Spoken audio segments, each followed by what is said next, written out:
La Corte Constitucional admitió una demanda que cuestiona si algunos patrimonios autónomos del Plan Nacional de Desarrollo pueden ser administrados solo por fiduciarias públicas.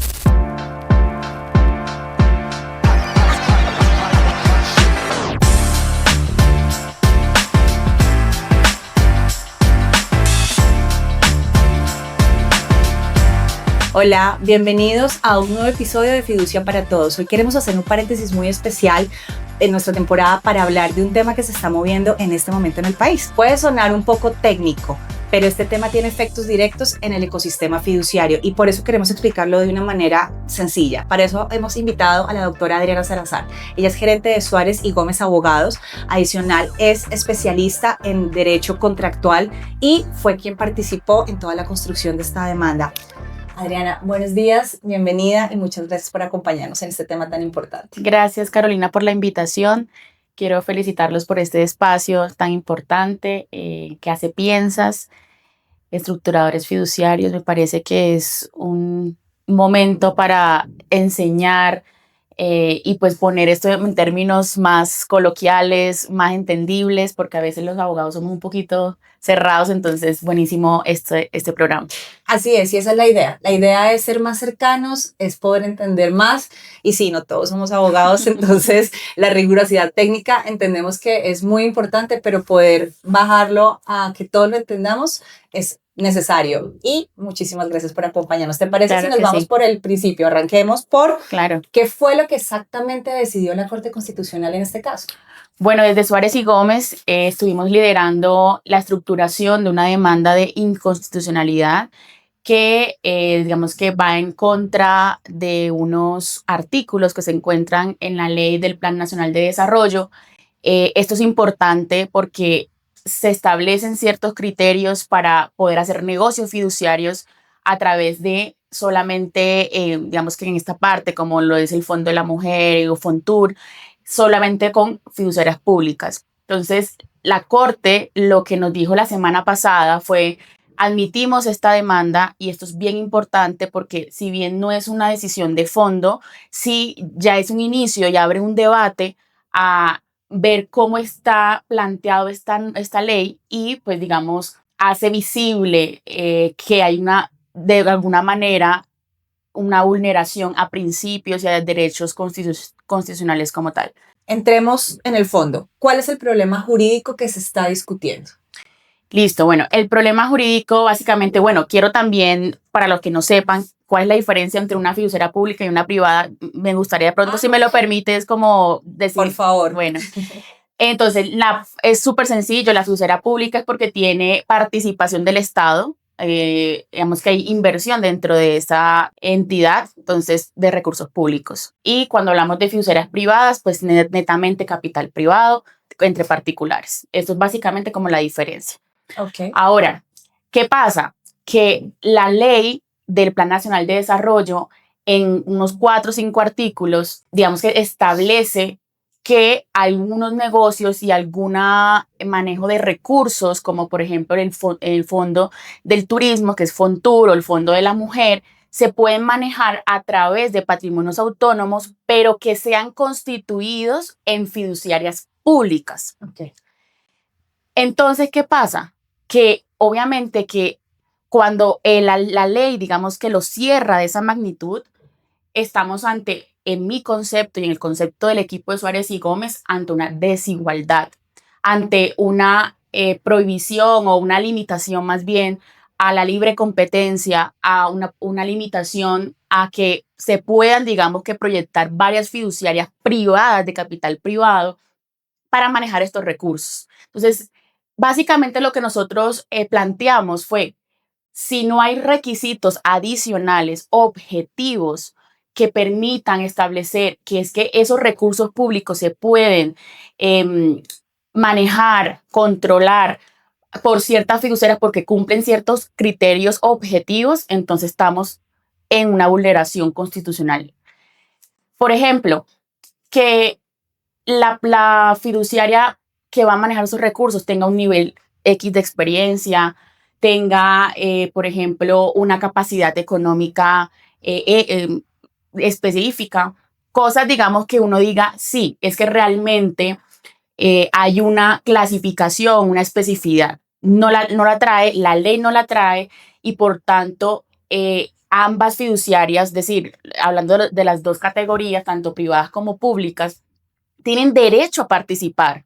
Okay. Tendrían derecho a participar y la ley lo está cerrando a que solamente Está sea limitando, público. claro. Exacto. Pero entonces, puesto de manera simple, la pregunta es si el Estado puede llegar a excluir a esas fiduciarias privadas a pesar de que todas se rigen bajo la supervisión de la Superintendencia Financiera.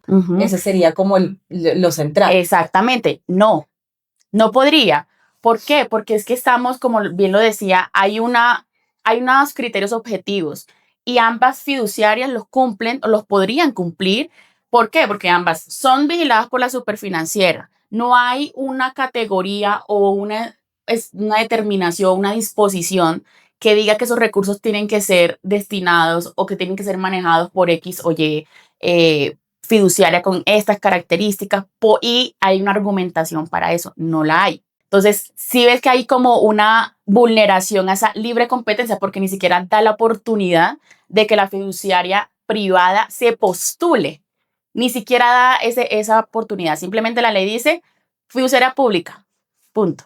Entonces, Okay. claro, ahí se evidencia, pues digamos que no hay una objetividad como tal. Ok. Ese es un tema jurídico, pero estamos en un espacio de divulgación. Entonces, ¿por qué es importante hablar de esto en un café fiduciario? Claro, porque es que en este momento esta decisión de la Corte abre un debate que no se había hablado anteriormente y abre ese debate para que el procurador, para que otras entidades fiduciarias, asofiduciarias, entre otras entidades que están en el gremio, puedan pronunciarse y puedan, digamos que emitir su concepto respecto de esto.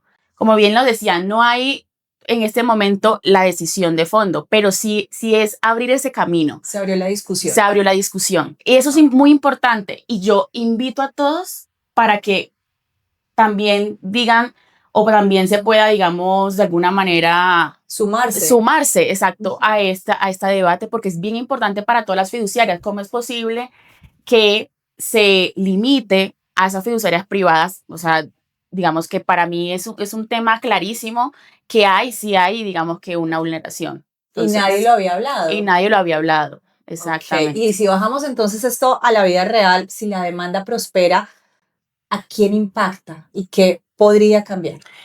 Muchas cosas, Caro.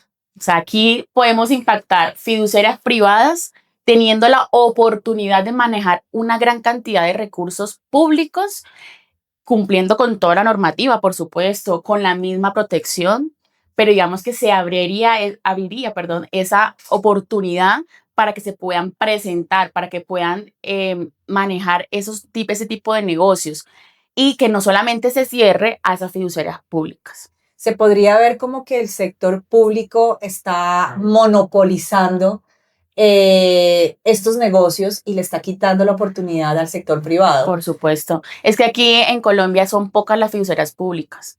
Okay. Ya, aquí en Colombia no hay tantas fiduciarias públicas, hay fiduciarias más privadas que públicas. Entonces, es abrir el mercado. Y abrir al mercado con más transparencia, por supuesto, con más libertad económica, que es también uno de los principios que nosotros estamos alegando, porque no hay esa libre competencia que se puedan, digamos, que acceder a ese tipo de negocios. Mientras tanto, ¿qué pasa? ¿Qué pasa con las normas actuales? ¿Siguen vigentes? ¿Esto tiene como un horizonte de tiempo? ¿Cómo lo ven? Bueno, en este momento sí, siguen vigentes. Lamentablemente, pues no se concedieron medidas cautelares para suspender los efectos de esta ley, digamos, los artículos demandados.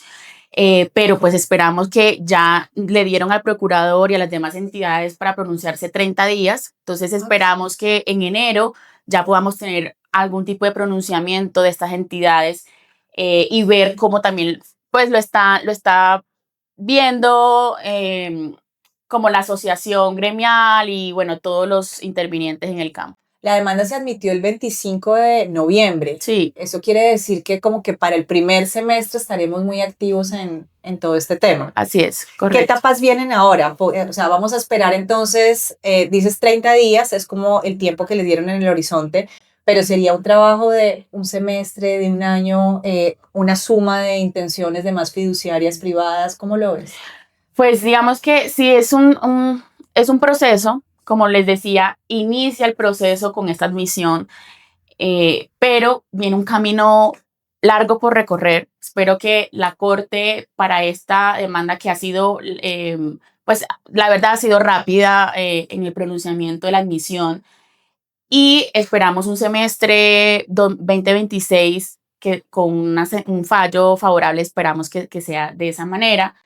Em, pero también, ¿sabes? Yo quiero invitar a todos los del gremio a que se suman a esto, porque es bien importante, al menos que nos dejen los comentarios, que puedan también como revisar las posturas que existen, bueno, como sumarse de alguna manera a este cambio. Eso te quería preguntar, porque siento que ha sido como un camino solitario, fue como una decisión de Suárez y Gómez de decir, ok, esto no nos parece que esté bien, hicieron una investigación.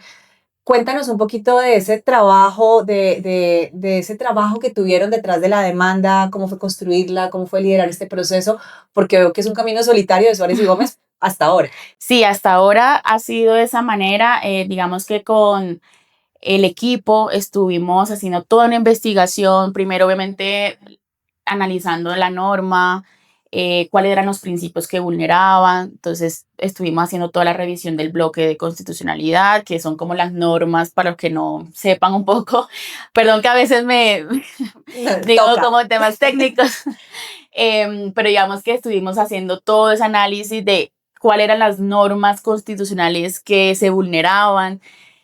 Fue un estudio de varios meses hasta que por fin logramos un escrito, digamos, más ya consolidado, con la idea clara que teníamos. Fue un trabajo, la verdad, en equipo liderado también por el doctor Suárez. Entonces, nada, pues eso básicamente. Te iba a preguntarte cuál era el mensaje final, pero creo que ya lo contestaste. Entonces, lo voy a resumir yo y es básicamente invitar a todos esos actores del ecosistema fiduciario a que se sumen, sobre todo a quienes más impacta, a quienes más, no digamos afecta, pero sí impacta y es a las fiduciarias privadas. ¿Por qué? Porque tenemos derecho a participar. De acuerdo. Entonces, yo sí quiero invitarlos a que nos sigan en nuestras redes, en las redes de Piensas, en las redes de Suárez y Gómez. ¿Por qué? Porque vamos a estar publicando información en el LinkedIn también. Vamos a tener una nueva sección que va a ser un newsletter y vamos a iniciar con esta noticia precisamente. Entonces, todos los que hagamos parte de este sistema fiduciario, tratar de mantenernos muy presentes el próximo semestre, pues muy encima de qué es lo que está pasando. Entonces, nada, Adriana, muchísimas gracias por acompañarnos, por ayudarnos a explicar el tema. Realmente lo explicaste de manera muy clara, muy sencilla. Entonces, gracias a quienes nos escuchan. También invitarlos a suscribirse, darle clic a la campanita, compartir con... Ya saben, este es un tema muy importante, entonces compártanlo. Y nada, nos vemos el próximo jueves, 7 de la mañana, próximo episodio del Café Fiduciario. Gracias, Carolina, por la invitación. Gracias a todos. Adiós.